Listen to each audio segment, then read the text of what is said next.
Hey guys, welcome back to the channel.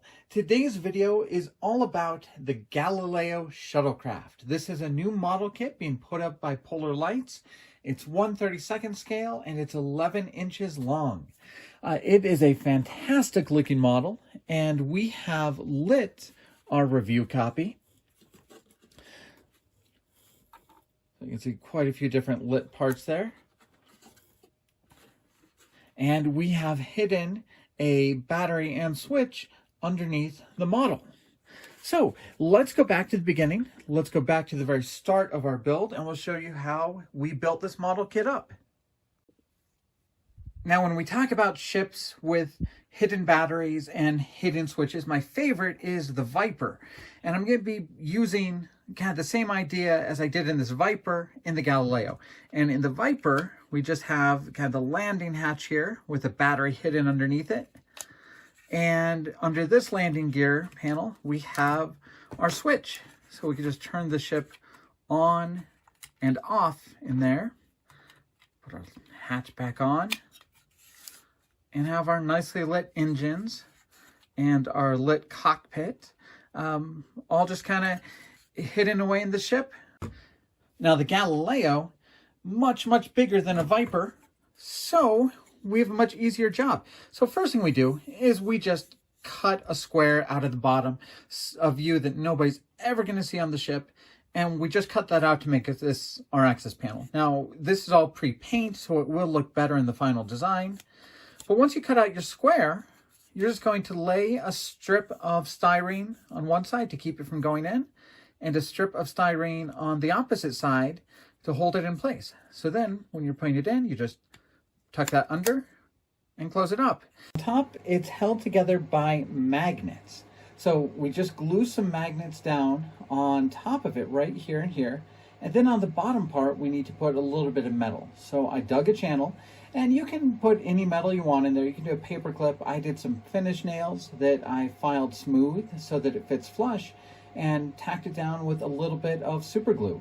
And then you just slot it in, the nails stick to the magnets, and you've got a super easy way to hold this shut. What we're gonna have above it is a box with a battery holder and a switch.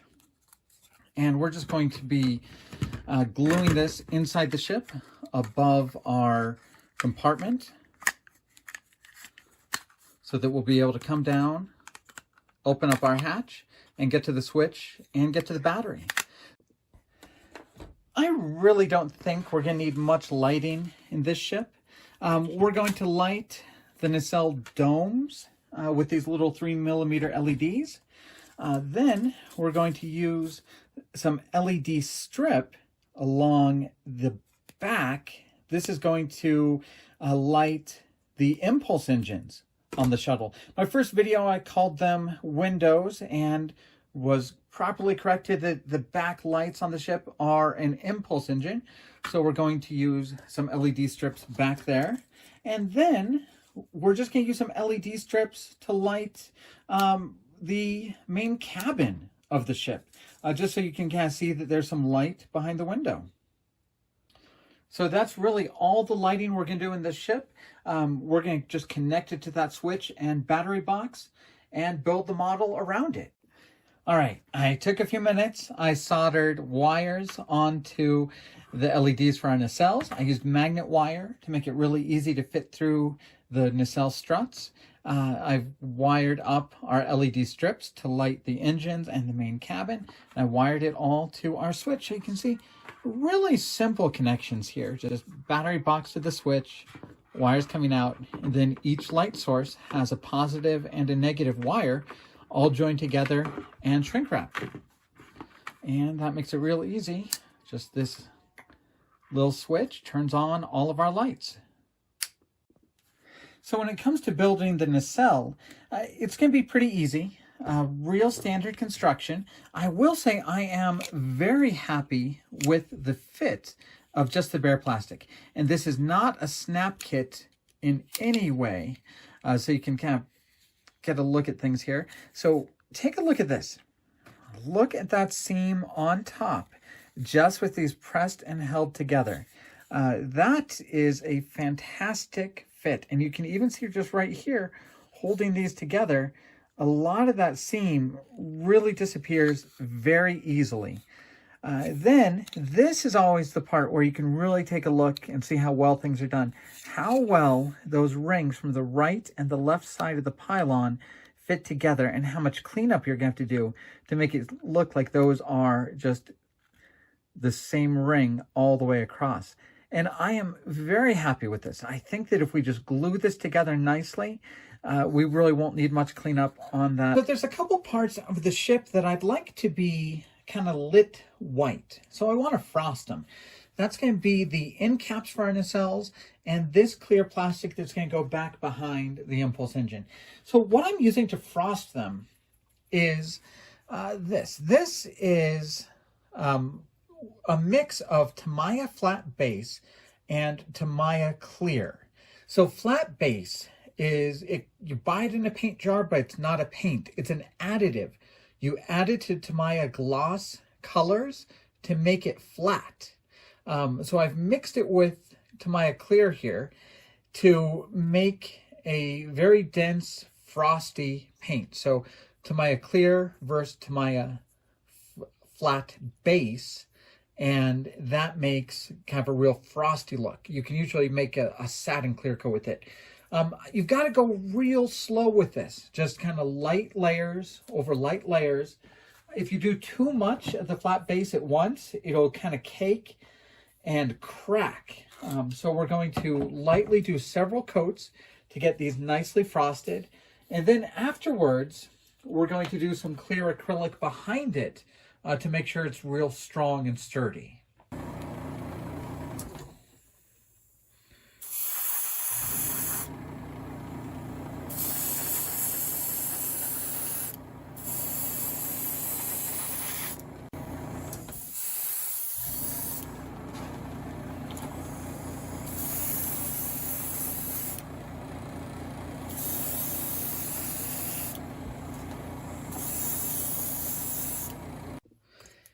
It's going to be very much a personal choice with what you do for this front windshield. If you're doing a really cool diorama, maybe leave it just nice and crystal clear. For my build, I'm going to tint it. I'm going to use Tamiya Smoke acrylic to kind of just make it a nicely tinted, slightly darker color. That way it looks a little bit more like the studio model you'd see taking off from the hangar bay of the Enterprise. And this is once again something you want to slowly build up several different applications of the Tamiya Smoke until you get it to a nice consistent color that you like. I think on this kit, it's best to really just keep things simple. So we just have an LED glued in with 5-minute epoxy. Once again, you saw that we already have that kind of shrink wrap together, and that wire's going to go out the top of the nacelle. Here's a nacelle I've already done and sealed up on top and on bottom. I started sanding away at the top of the seam to make that really look nice. Now, once again, it's not a snap kit, so there's nothing to really hold this end cap in place except for glue once you glue it. You can see there's our nicely frosted white end cap. And on the back, we've got this same thing. Nothing really holding this in place. We've got a couple slots to keep it oriented right once you have it in, but you will just have to glue a lot of this together. So let's take a look at what it will look like. All right, we have a very nice glow. I think once again, my camera is making it bluer than it really is. In real life, we just have very nice white glow. All right, the next task is to actually get these wires into the body of the shuttlecraft. Now, this was a little more work than I had expected, because even though these struts to the nacelles are done in 2 parts, you still have to do a little bit of trenching. As you can see down here, I had to cut a little bit of a channel for the part that goes into the nacelle. And then on the other side, just to give it some room, I cut a channel up the strut This part I don't need to cut anything because it's already indented down here. Then I had to cut a channel to get it actually into the ship. So next we're going to just glue the wire down into this channel, glue it along this corner, and then out to this support to go into our main part of the shuttlecraft. All right, what I'm doing now is I'm using a template that's in the instructions, and you cut it out and you can tape it on top of the roof of the shuttle. So you can see I've taped it at the top, and now I'm kind of tracing it through. I'm using a pin vise just to mark each corner, just to kind of put a little bit of a mark through the paper. So you can see I'm doing just kind of a dot around each corner, so that when I take the paper off, I'll be able to see where I'm supposed to scribe some lines.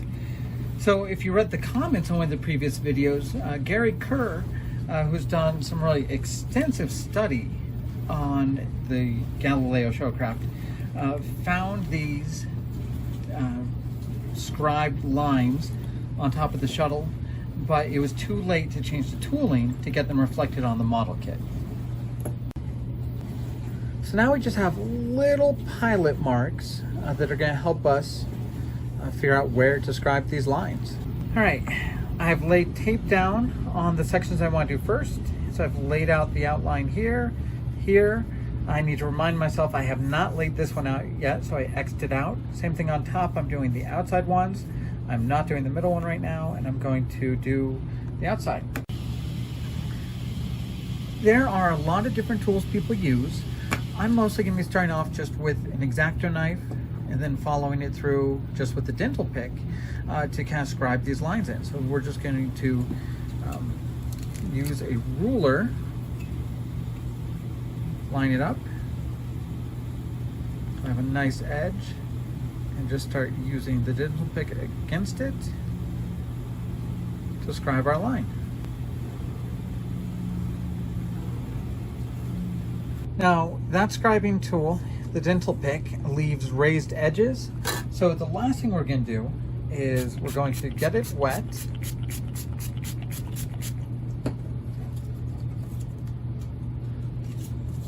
And we're going to start using some sandpaper to kind of smooth down those edges.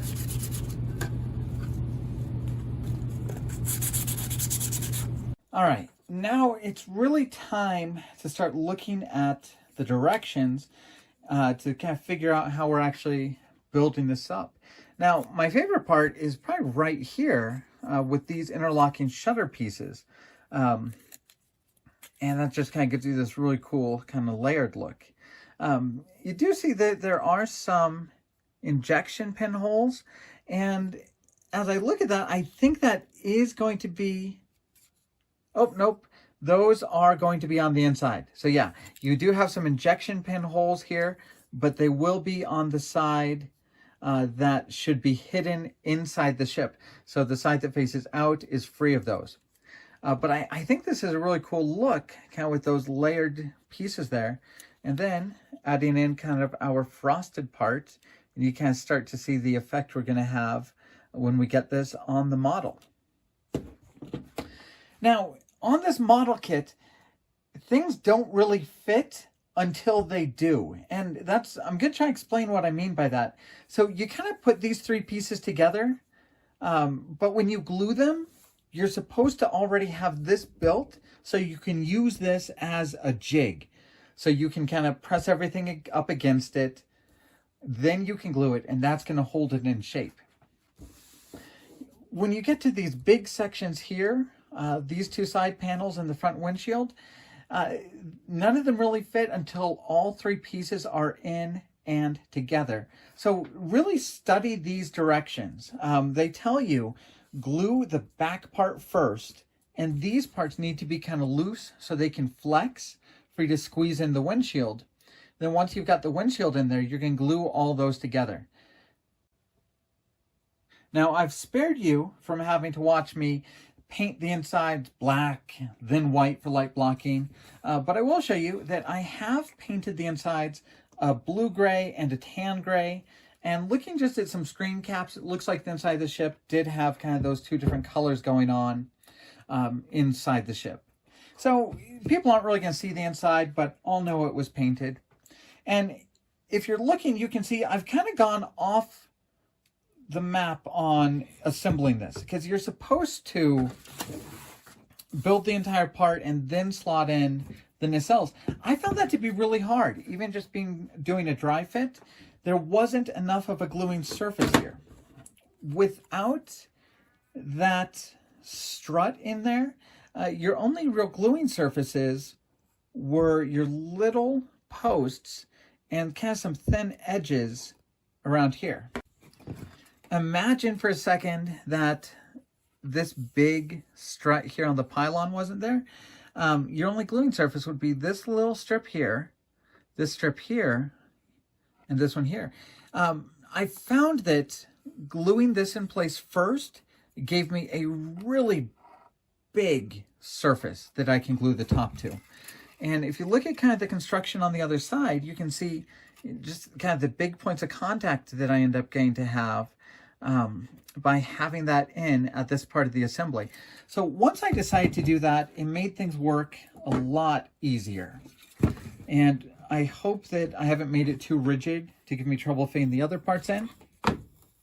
But I do find it just works very well to already have this in place at this. And that is kind of going against the instructions, but it worked out really well for me. So that's what I'm going to do next. I'm going to glue this part in.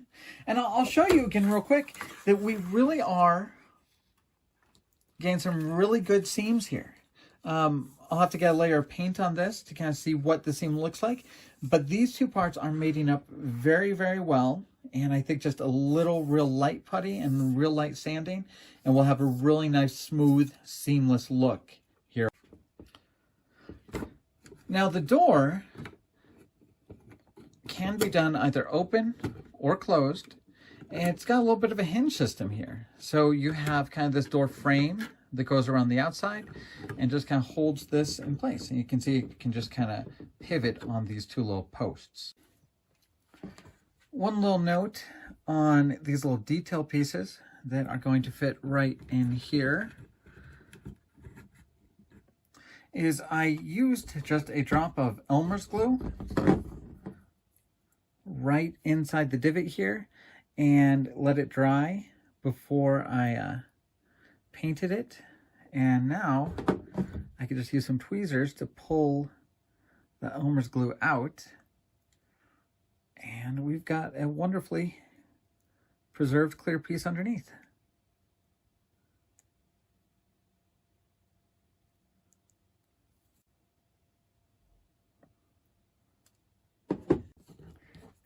So this is a little bit of what I mean when I say things don't fit until they do. Right now, these two parts are kind of askew, and you really need to be able to flex them and get this part in first. And then once you have this kind of in place, you can start closing these in. And once you have this here to kind of hold them together, now you can glue everything down and everything's going to hold really tight. But until you actually have this in place to glue it, things are really going to be askew and out of square. So just be patient, do what they say, and glue the back in first, leave the front flexible. And then once you have this in place, then you can start running some glue down the seams and holding this in place really well. All right, I'm going to show you how the rear assembly works. And I've got my little homemade battery box in place on that floor. I'll glue that in when I get to the final gluing. And I've put the bottom in place. Now I have my rear assembly. I have to refog the back. Some of it unfogged when I had some of the cement nearby. But this is kind of a trickier piece to get in.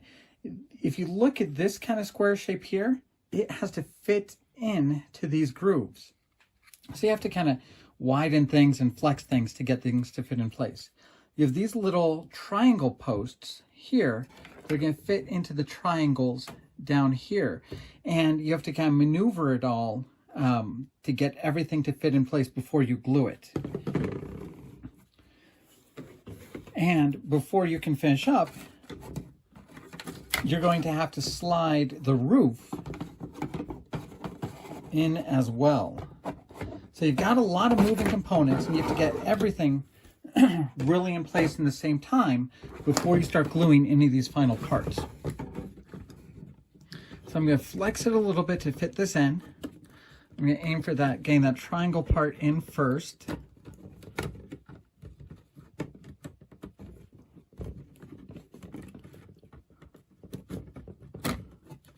Okay.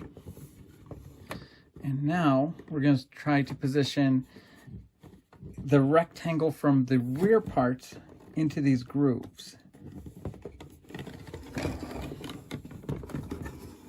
And we're going to have to get that done on both sides.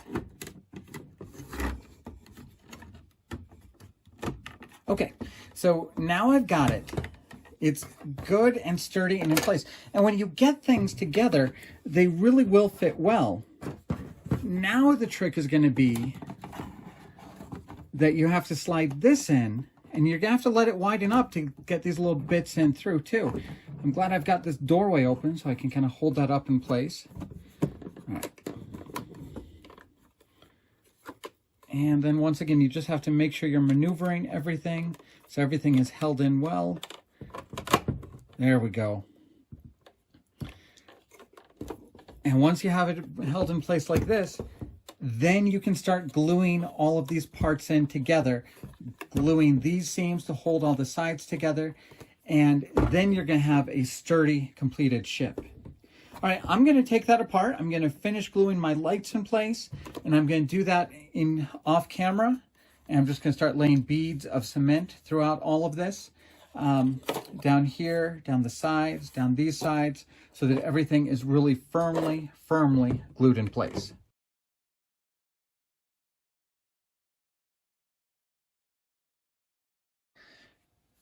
Once she is all put together, it is very solid. Everything really works once you have everything together. So you can see, fits very well down here. You come right up here, the parts just fit right together, no problem. You get these very nice angles here. The gluing seam is really hidden within that crease. So yeah, that is the main construction of the model. But we still have a ton of parts. We have, of course, our frosted domes for the front. We have our rear end caps. We have these balls that we're going to put together to put on the end caps at the very last step. We have our door. We have landing pads. We have landing skids for the front of the nacelle. We have these little girder supports that go underneath the struts holding on the nacelles. All right, we're getting real close to being complete with our construction. Now, we have the fold-out door, but you also have a step on the nacelle. So this is something they step onto to walk in to the ship. You can either glue this in as a step, or you can use a different part and put it in flat. So you have to choose whether you want that down or up, but you have your choice there. I'm going to build mine with that step down and probably with the door open. Then the next choice you have is you have these skids. So these skids go down on the bottom of the nacelle, and you slot them together like that, so they have a little bit of this detail on the top. And you can put this post in if you're going to have it landed, leave the post out if you don't want it landed, and that's going to slot right in here. It is keyed, so I have to get it in the right way. The back of the nacelle are these little balls, and right now I've done really nothing more than to just squeeze them together with a little bit of liquid cement.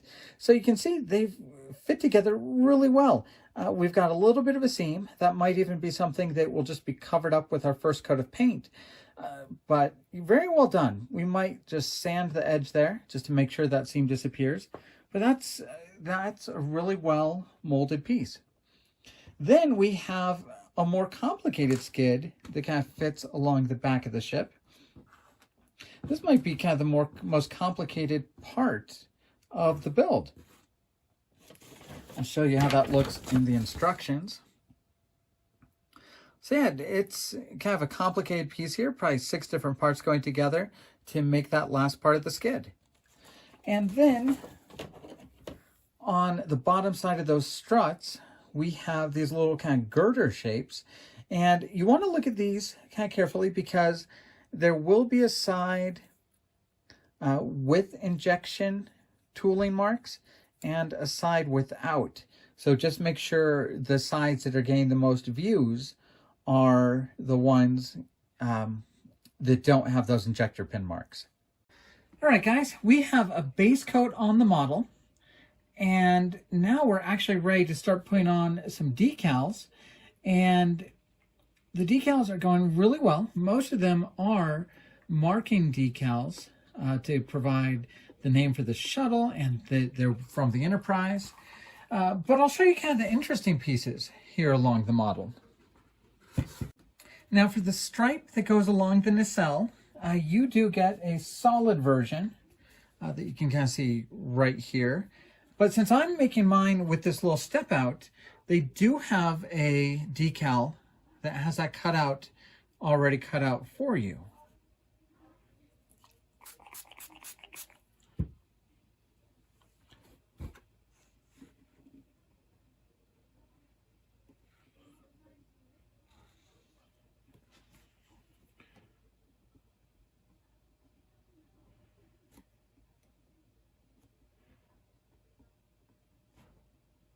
And of course, they also provide right here the decal that can represent the other part of that stripe that you can put on the bottom of that step.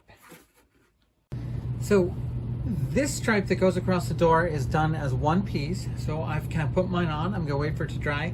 Then I'll just slice it in between the door and the hull so that when I close the door, it will look nice and straight like this. You get a nice decal for this equipment hatch that goes on the back of the ship. And then when you open up the equipment hatch, you get some really nice photo decals showing all the circuit boards that were on the original outside prop. Open up that equipment hatch, you will see one more circuit board inside, and you're also going to see these little decals that mark the wires and pipes underneath it. These are probably the most difficult little decals to apply. Now, the only real mystery I have on decals are about these little signs or plaques.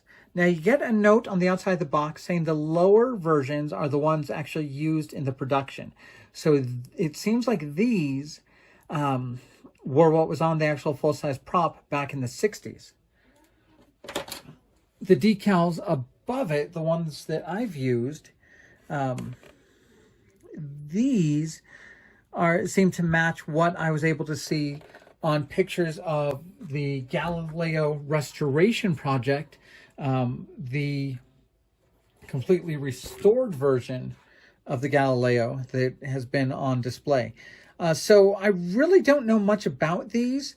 These are obviously people's initials, so I'm thinking maybe they were people involved with the restoration. If they were on the original prop in the 60s, maybe they're people involved in TOS's production. But I can't find much information about those signs. But the bottom ones will match the production. All right, extra decals. You have one more stripe here. This is the one you would use if you put the step on the nacelle down flat. You get numbers to make it the Einstein or the Columbus. You get the number 2 numeral if you're doing the Galileo 2. You get those extra 2 plaques. And this is a decal for the red stripe on the back. If you don't paint the clear part, you can use that one. All right, the very last part of the construction was just to put on some of these last couple parts, just to glue on the skids, the frosted domes, the silver balls on the back of it, and this final landing skid. A lot of plastic cement here to hold this in real steady, but this is such a neat little design. This is almost a universal joint, the way that's done, allowing it to kind of pivot in many directions. So overall, adding those last little parts, and we are done with construction. So all of that brings us back to this, the final completed model. It's actually kind of a fun build, the way you have to get everything lined up and glued together. It's kind of fun to see how solid it becomes once you slide that roof on and kind of get that back on it. So a very nice build. How much you like this model kit's really going to depend upon how much you like the subject. If you've ever built the old AMT kit of the Galileo, this one's going to be an absolute pleasure to put together. You get something super accurate that looks right without having to do a ton of add-on parts or modifications. Now, it does not have an interior. And to me, that wasn't a big deal because I kind of come to these from the background of doing Star Trek model kits. You know, the Enterprise, the Reliant, some of the Klingon ships, and none of those are really going to have an interior. Unless you're talking about the big 350th scale ships that may have like a hangar bay. But I do understand if you build model cars or model planes, model cars will always have the seats, steering wheels, the interior.